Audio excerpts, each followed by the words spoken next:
Shalom, Israel. It's Brother Mapatat. And this is going to be a quick lesson about, for you brothers, man, you can't be giving all your strength to women, man. You can't be lusting all day trying to figure out how to please a woman, man. How to sort of entice a woman, man. Try to lure a woman in, man. On a carnal level, you got brothers, they robbing brothers. They hustling all day. They working 70 hours a week just to get new designer clothes to please a woman, man. Not to feed their family or to do nothing productive or positive, man. They everything they do, every move they make is to please a woman. You don't want to be that brother, man. That brother, that mindset is what destroyeth kings, man. What destroyeth great men, man. And we're gonna get before I start this lesson off, through the spirit, I wanna say Kal Halal, Yahweh Ba'Shem Mashiach wa Malak Yahushai, man. And we're gonna start this lesson off with Genesis chapter 3 and verse 16. Just to get the basics, man. Men gotta understand this, man. It seems like a lot of men don't understand this, man. They sort of do everything just to please women, man. It's kind of sad to see when you see men out here moving like that. Like everything they do is to please women. They be destroying their life to please a woman, man. Like brothers used to, back in the day, I used to always hear about brothers that they used to do a lot of things to actually feed their family, man. Now brothers, they use that as an excuse, like, man, I'm just trying to feed my family, but everything they do is to please a woman, man. You know what I'm saying? They trying to lure in harlots, man. They trying to get some more thoughts, man. It sound cool when you in the world, you know what I'm saying? You sort of on the carnal level, you thinking like, man, yeah, I need more and more thoughts. But when you actually gain this wisdom and you sort of look at it from the outside of the world looking in, it's like, yo, these brothers is foolish, man. These brothers going off, man. They going off, man. And, I'm going to start this off with Genesis chapter 3 and verse 16. Unto the woman he said, I will greatly multiply thy sorrow and thy conception and sorrow thou shalt bring forth children. And thy desire shall be to thy husband, and he shall rule over thee. So that's playing upon tables, man. The husband, the man is supposed to rule over the wife, man. It's not supposed to be the other way around when the wife telling you when to come in the house, when you could leave, when you could go hang with the brothers. You know what I'm saying? It shouldn't be like that. And I'm going to get a precept on that. I'm going to get 1 Corinthians. Right to it, man. That's the spirit. 1 Corinthians chapter 11 and verse 3. But I will have you know that the head of every man is Christ, and the head of the woman is the man, and the head of Christ is God. You know what I'm saying? So that's playing upon tables, man. The head of Christ is God. The head of the man is Christ, and the head of the woman is the man, man. So you can't be having your woman sort of playing mind games, what you're telling you, if you don't come in at this time when your plate not going to be on the table, I'm not cooking. You know what I'm saying? If you don't do this and that, if you don't clean up this, then you not getting no play tonight.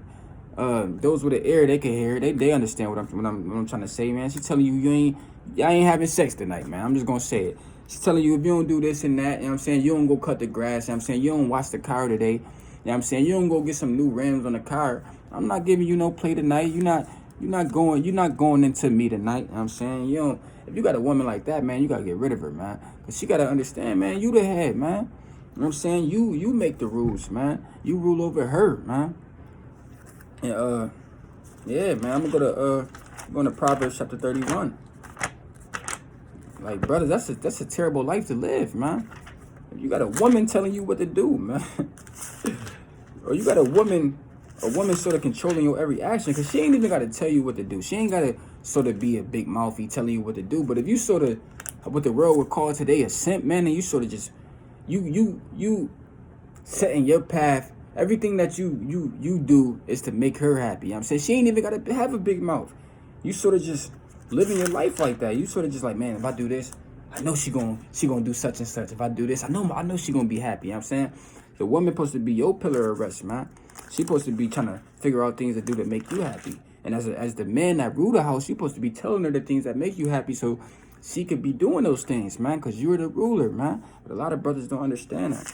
And hopefully after this lesson, you'll be edified and you understand, like, all right, I'm the man of the house, you know what I'm saying? I'm the man, you know what I'm saying? What the world would say, you don't want your woman sort of kind of wearing the boxers in this thing, man. You got to wear the boxers in this thing, man. This is Proverbs chapter 31, and I'm going to start from verse 3. Give not thy strength unto woman, nor thy ways to that which destroyeth kings. I'm saying that's playing upon tables. You can't get your strength unto women, man. Those ways destroy of kings, man. And I'm going to show you that, man. But first, I'm going to get a precept on this, man. You can't get your strength unto women, man.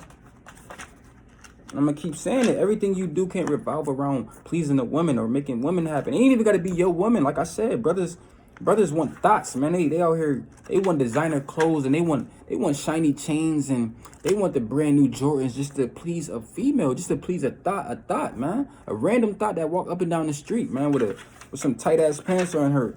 And, man, let me not get too carnal, man. But y'all understand what I'm saying, man. Those with the air, let them hear, man. This is Sirach chapter 9, and I'm going to start at verse 2. Give not thy soul unto a woman to set her foot upon thy substance, man. That's playing upon tables. You don't want the woman setting her foot upon your substance, man. She's sort of controlling everything you do, man. Like I was just already explaining, man. You don't want the woman just controlling your life, controlling every step you take in life, man. You know what I'm saying? Every direction you take is to please a woman, man. You don't want to live that life, man. And I'm moving to verse 3. Meet not with an harlot, lest thou fall into her snare. So you don't want to meet with a harlot, a strange woman that's not in this truth.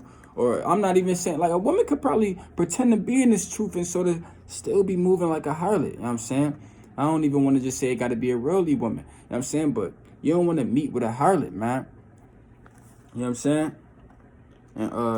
And I should rephrase that. I should say a woman could be pretending to be in this truth, but really she's sort of still moving like a harlot, man. Because the woman that's really in this truth and into this word, she's not going to move like a harlot, you know what I'm saying? And I'm going to get a precept on that. Go to Proverbs chapter 23. Like I said, it's going to be a fast lesson through the spirit, man. And let me get 23 in verse 27. For a whore is a deep ditch, and a strange woman is a narrow pit, man. So a whore is a deep ditch, and a strange woman is a narrow pit. So you sort of dealing with a whore, man. She could sort of get you put to death in this thing, man. She could sort of take you from be doing good in life, I should say, and sort of now you down in the deep ditch. You know what I'm saying? Like, think of, for example, man, you dealing with a harlot, you sort of fall in love with her. Now she walking the streets all day having sex with other men. She sort of had sex with your brother. Now you broken down, man. You in a deep ditch now, man. You know what I'm saying? You sort of sitting down all day like, damn, I start dealing with this harlot. You stressing all day. You know what I'm saying? You sort of just down all day, man. You don't want to be in that situation. She's sort of dealing with another man. Now you in a situation where you get so emotional, you go try to pull up on her while she with that other man, and the other man sort of blow your head off, sort of beat you up in front of her, man. You know what I'm saying? The whore or harlot is a deep ditch in this thing, man. You know what I'm saying? You sort of get into an argument with her, and she sort of call another man on you to come be violent towards you, man. To cause strife between you and another man, another brother, man. You know what I'm saying? So you don't want to be dealing with no whores in this thing, man. And I'm gonna go back to Sirach 2.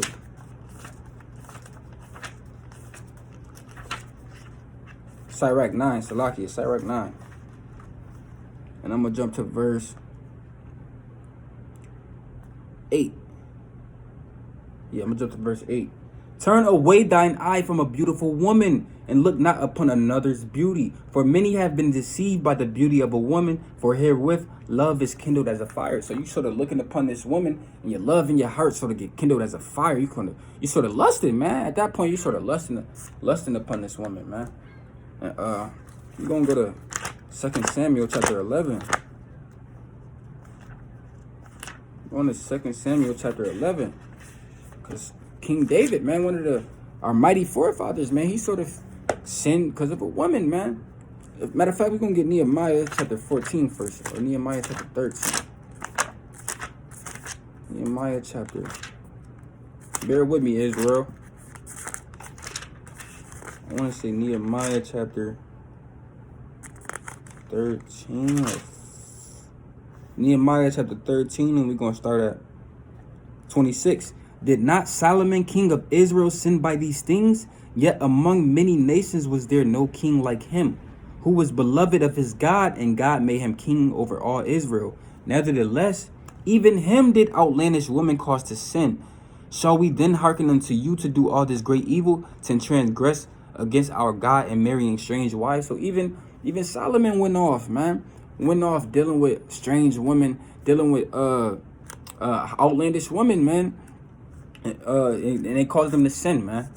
And we gonna go to now. I'm gonna go to now we're gonna go to 2 Samuel 11.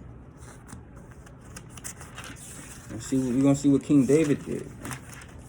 And this is the book of 2 Samuel, chapter 11. And it came to pass in an evening tide. Salakia, yeah. We're going to start from verse 2 Samuel 11 and verse. We're going to start from, 2. And it came to pass in the evening tide that David arose from his bed and walked upon the roof of the king's house. And from the roof he saw a woman washing herself. And the woman was very beautiful to look upon, you know what I'm saying? So he looked upon another woman's beauty, you know what I'm saying? And he started to start lusting. She was very beautiful to look upon, you know what I'm saying? And that kindled a fire in his soul, you know what I'm saying? And we're going to keep reading. And David sent and inquired after the woman, and one said, is not this Bathsheba, the daughter of Eliam, the wife of Uriah the Hittite? You know what I'm saying? So she was the woman that he was looking upon that was beautiful. She was another man's wife. And verse 4, and David sent messengers and took her, and she came in unto him. And he lay with her, for she was purified from her uncleanness, and she returned into her house. So he laid with another man's wife, man. So David he committed adultery, man. Understand that, you know what I'm saying? Woman could make one of our most mighty forefathers, he went off due to women, you know what I'm saying? In verse 5, and the woman conceived and sent and told David and said, I am with child. So not only did he commit adultery, man, he got another man's wife pregnant, man. You know what I'm saying? We're going to jump to verse 15. And he wrote in the letter saying, set ye Uriah in the forefront of the hottest battle, and retire ye from him, that he might be smitten and die. So that's off, man. So David sort of got this brother Uriah's wife, Uriah, however you pronounce it. It's lucky if I'm pronouncing it wrong. But he got his wife pregnant. So before the husband could find out, he sort of sent him in the forefront of a battle so that he could be smitten and die. You know what I'm saying? So that he could never find out, man. And this is verse 16. And it came to pass when Joab observed the city that he assigned Uriah unto a place where he knew that valiant men were. So he assigned him into a battle in a city where he knew that valiant men were, like mighty warriors, man. Men that could possibly take his life, man. In verse 17, and the men of the city went out and fought with Joab, and there fell some of the people of the servants of David, and Uriah the Hittite died also. You know what I'm saying? So it went from David lusting upon a woman's beauty to him sort of committing adultery, and then to him getting the husband of that woman killed, man. All because of the lust of the flesh. All because he looked upon her beauty and couldn't control himself, man. That's how something so small could turn into something so gigantic, man. And that's a crazy account right there. You know what I'm saying? And I'm gonna get we're gonna go into 1 Ezra chapter 4.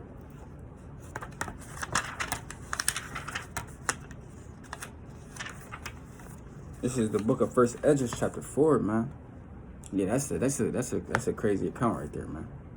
And we're gonna start from 14. O ye men, it is not the great king, nor the multitude of men, neither is it wine that excelleth. Who is it then that ruleth them, or hath the lordship over them? Are they not women? So it's not. So in this account, it's telling you it's not the great king, nor the multitude of men, neither is it wine that excelleth. Who is it then that ruleth men? You know what I'm saying? Or hath rulership over them? Are they not women? So it's women have so much control over men. This is what this verse is telling you, man. It's not wine. It's not the multitude of men. It's not the king that ruleth over men. It's the woman. You know what I'm saying? And that's not how it's supposed to be, man. You know what I'm saying? I'm gonna jump to I'm gonna jump to verse 20. A man leaveth his own father that brought him up, and his own country, and cleaveth unto his wife. So a man leave his family and sort of in his hometown, you know what I'm saying, and sort of to cleave unto his wife. So there's plenty of men that do that, man. They sort of get away from their family, they get away from their old city, their old country, just to be with a woman, man.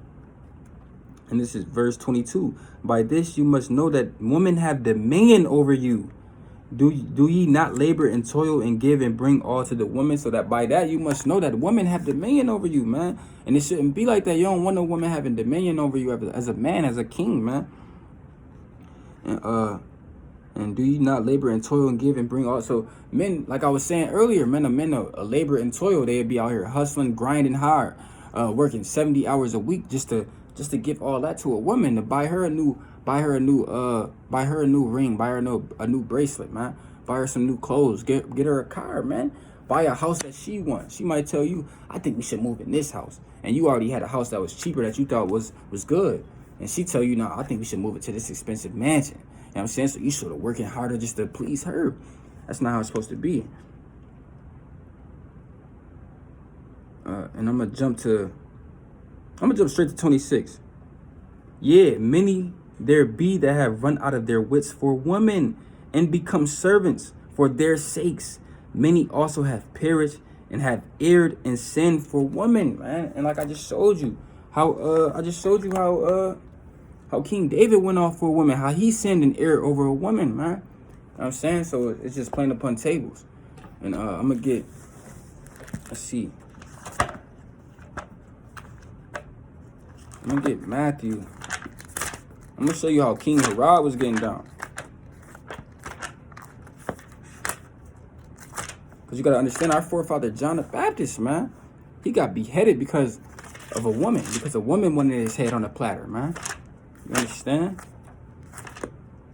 He wasn't in war. A woman wanted his head on a platter. And she got it. You know what I'm saying? Let me try to find this. I believe it's Matthew 14.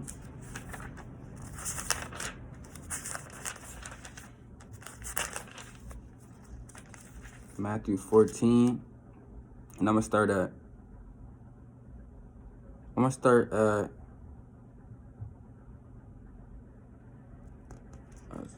bear with me. I'm gonna start at verse 6. But when Herod's, this is Matthew 14 and verse 6. But when Herod's birthday was kept, the daughter of Herodias danced before them and pleased Herod, whereupon he promised with an oath to give her whatsoever she would ask. You know what I'm saying? So she's sort of dancing in front of him. He's sort of watching her dance, like, all right. I'm saying he's sort of, and this is a heathen we talking about. It's not even a Jake, but he's sort of watching her dance, and he's pleased, man. He was pleased by her dancing, her dance moves, man. And it's verse 7. Whereupon he promised with an oath to give her whatsoever she would ask. You know what I'm saying? So he watched this woman dance and promised with the oath, man. He made an oath that he'd give her whatever he asked just because he liked the way she danced, man. This is really giving your strength over to a woman, man. What you making an oath with that woman because she danced good? You know what I'm saying? She danced well. Ain't no telling what she could have said. You know what I'm saying? And, where we at? Verse 8. And she being before instructed of her mother said, give me here John Baptist's head in a charger.